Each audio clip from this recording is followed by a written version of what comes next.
In this video, we're going to turn a Python script into an executable file.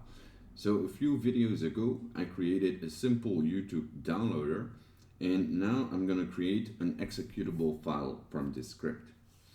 So first, we need to pip install PyInstaller. PyInstaller is the package to create an executable file. And there are multiple ways how to do this. So we can do PyInstaller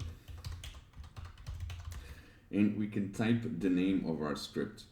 And this is going to create an executable file, but it's also going to create 2 additional folders and a bunch of extra files that we don't really want if we want to create an executable file.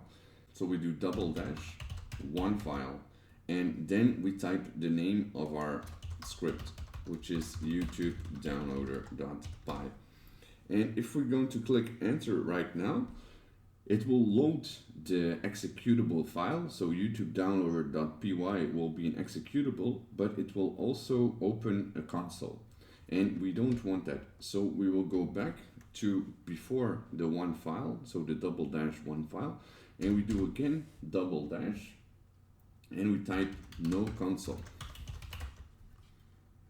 And this is going to create only the executable file, and it's not going to load an additional console. If we're going to do enter right now,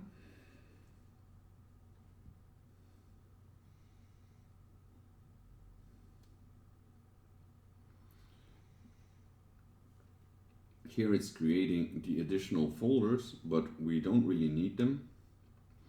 So now inside the dist folder, it created a YouTube downloader.exe. So we're going to open this location, and I'm going to copy this executable file, and I'm going to place it on my desktop,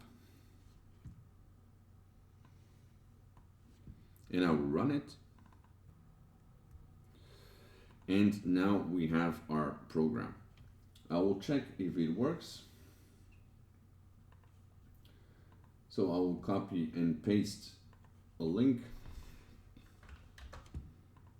and I will browse to the location, documents, which is okay.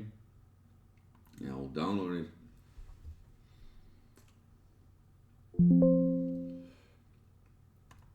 I will check if he saved it, and the file is saved, so it works. So this is how we can create an executable file from a Python script.